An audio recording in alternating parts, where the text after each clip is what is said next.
Alright, well hello everybody, I am JT Bear. Welcome back to Bear Family Farms, and in this video I would like to discuss a comment left behind by Punky Rooster in regards to the introducing Allan Savory video, because, well, I think it's a good comment and merits consideration and further discussion amongst the whole class, as it were. And I got my tablet here because, well, I was too lazy to write this out, but I want to read you the comment. So, Punky Rooster, who I hope you all know, and if you don't, you should go check her out. I am well versed in Savory's work, and while he makes a good point about the loss of natural mass herds of large herbivores and the part they play in the rapid carbon cycle of grasslands, unfortunately cattle are not exactly the answer. Okay, I made some bold statements in the last video. Check it out if you don't know what I'm talking about. Cattle are the reason why millions of acres of forest are destroyed, usually burned, and why so many trees need to be replanted. I'll get to that in a second. Trees sequester carbon in a long-term cycle and also contribute to the regulation of the other aspects of the climate. Example, their mass respiration affects the formulation of storm clouds and their role in the rain cycle. Absolutely true, and effective water cycle is one of Allan Savory's things, so go and check that out if you're just new to this conversation, and I'm sure Punky has checked this out or we wouldn't be having this conversation. I think Savory makes a lot of good points, but I don't think it's really meant to be an either-or sort of thing. Yeah, on that I was kind of frustrated because I just got a flat tire on my way home from work, so it wasn't as well thought out a video as I had, well, basically planned while I was at work. You know, flat tires just threw me right off my kilter. We should, ideally, be repopulating what large herbivores remain and replanting trees in the areas destroyed for cattle, and massively reducing the amount of red meat we consume so that we can keep as much land as possible, as natural as possible. Right? And that is the end of Punky's comment. Oh, I don't know if you're going to be able to read that or not, but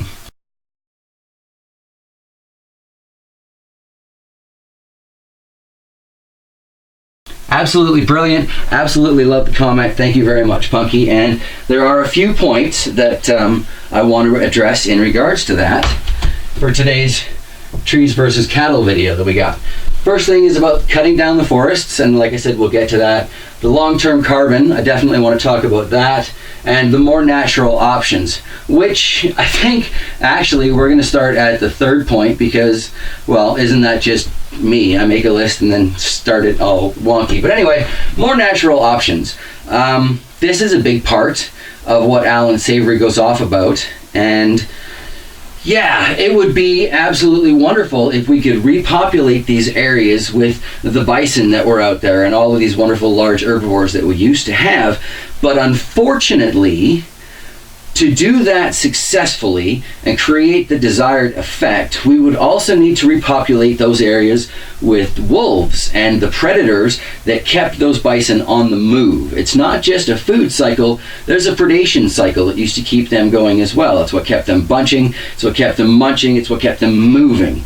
And that is what laid down a lot of the carbon, you know, according to Allan Savory's theories, in the original formation of the grasslands and the prairie lands and stuff that we know. And some of us really, really love. I personally love the forever horizon of living on the prairies. And after having grown up in the mountains, this is my preference.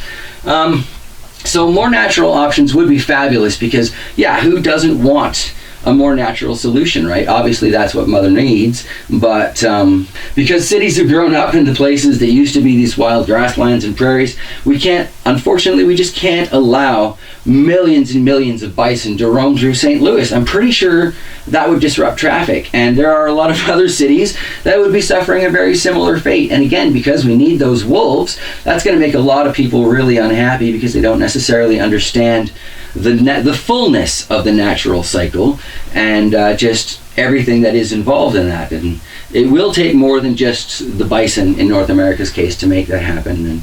And unfortunately, I don't think that's a realistic option, which is why I am rooting for the cattle in this one, because cattle can be bunched up and moved as if being chased by predators, because we have electric fencing, we have quads, we have dirt bikes. It is so easy to get out there and spook them so they run a little bit and make those deeper hoof marks and poop all over the stuff that they're not eating, and then we can just open the electric fence and move them through, and they can do that tomorrow to another piece of land. And it's not going to cover anywhere near as much total surface area as if we had just had the opportunity to let nature go wild again and do her thing. But it can do a lot, and there are a lot of acres that are currently being used and misused for cattle. And I think even just not necessarily burning down the forests, which we will get to in a second, like I said, but just using the pasture lands we've already got properly, we can sequester a whole lot more carbon in that space than if we planted individual trees. And my logic on this, might be a little primitive, but when you get right down to it, from what I see and read on the internet, the average happy bovine will consume somewhere in the vicinity of 50 pounds of forage every day, and will also deposit somewhere in the vicinity of 50 pounds of used forage at the end of its day. And that's an awful lot of carbon weight that is being, consumed and then dumped in a very natural, biologically friendly way that I've never seen a tree grow 50 pounds in a day. So there's no way one tree and one cow are equal to the amount that they can sequester. And that's, like I say, it may be a very primitive perspective, but, with some of the other people that I'm listening to, and I'm really looking forward to sharing with you guys. One of them is, unfortunately, he's passed away, but Dr. Gordon Hazard has some wonderful stuff about moving your cattle around in such a way that you're sending your roots deeper. Your grass there's more of it when you get back to it than when you left it, and ultimately that's what's going to sequester the carbon in the grasslands and the prairies and everything. Now, yeah, let's talk about this. They are cutting down forests. They are cutting down forests all over the world so that they can do all kinds of stuff for agriculture that is absolutely unnecessary if they just pulled their heads out of their heinies and listened to some of what's going on in the modern agricultural movement. And as more of us hop onto this wagon and get some more inertia going with it, the world's going to be forced to go with the new paradigm, and it's going to be fantastic. But right now, this is still happening, and this is still crap. This is not the cow's fault. I have never seen a steer driving down the highway flick a cigarette butt and start a forest fire. I have never known a herd that's gone camping and left their campfire going. And I have never seen a cow with a chainsaw. That is human mismanagement. And that is another one of Allan Savory's big points. It's mismanagement that is causing the situation. And through proper management of cattle as a nice large herbivore and a nice mass consumer and producer of little carbon piles, we can do something about pulling some of that legacy load of carbon out of the air, putting it back in the soil, not only improving the quality of our air, but improving the quality of our farms and ranches, because that better soil that is being properly managed is going to produce better forage, is going to make better beef, going to make better mutton, no matter what you're grazing on there. And ultimately, everyone is going to improve, because the deeper the roots go in a lot of these plants, the more trace minerals and nutrients they can pull up that are being plowed into concrete right now with current farming methods. And our plants aren't getting them, and we're forced to fake it with synthetic fertilizers and stuff that just don't have what we need. And they're making lazy plants that aren't going out to look for the rest of it because, hey man, I've got my basic 3. I'll grow. I'm good. And we end up with, as a lot of these speakers point out, North America is a continent full of people that are undernourished and obese at the same time. It's terrible. It's absolutely terrible. And it's not by choice. A lot of people are trying to eat healthy foods, but the problem is the foods that should be healthy are crap because the soils and the farmlands and the pastures have been destroyed. So, the plant can only do what it can do, and the animal can only do what the plant gives it the energy to do. And that takes us to, we should all be eating less red meat. Now, Punky, I love you. and we've had a lot of great conversations over the years, and I know that you have been back and forth on the whole meat stance over the years. I will never give up eating red meat. I was raised in the red meat industry, and frankly, eating a nice steak with that little line of blood in there makes me feel a little bit better. My body, my physical personal chemistry craves that extra iron that I seem to be only able to derive from red meats. So I think when it comes to that is a personal decision everyone needs to make based on their own biochemistry, and I don't think that it's wise for anyone to just follow a diet that they read somewhere or found somewhere without really exploring it to see whether or not it's going to have benefits for them, because there are so many different people out there and so many different ways to eat and so many different ways to produce foods that I don't think a blanket statement like that can be made. That is just my personal opinion. You know, feel free to throw agreement or disagreement in the comments below. I always enjoy good intellectual intercourse, good intellectual discourse. I love a good conversation and a debate. And yeah, most of you who are regular viewers of my channel will know that. So we've talked about cutting down the forest. We've talked about more natural options. Long-term carbon. Okay, this is what I was talking about walking down the street on my way to get my flat tire repair kit. The tree is going to live for like maybe as long as you do. Okay, if it doesn't get burned down, if it doesn't get cut down for firewood, which then gets burned, if it doesn't get cut down for lumber, you know, if it doesn't get struck by lightning, if it doesn't have one of a million things happen to it, this tree will live for 100 years, and that is wonderful. Over those 100 years, it absolutely is going to contribute to the amount of water that ends up in the atmosphere, producing our rain clouds, bringing it down, watering our fields, and that is all wonderful. And I do completely agree with the statement that we need to replant those forest areas that have been devastated for agricultural mismanagement. I agree 150%, and that is why I did give it at least the qualification of being a band-aid. It is still a good thing. It is still stopping the flow of blood from the wound and doing a little bit about it.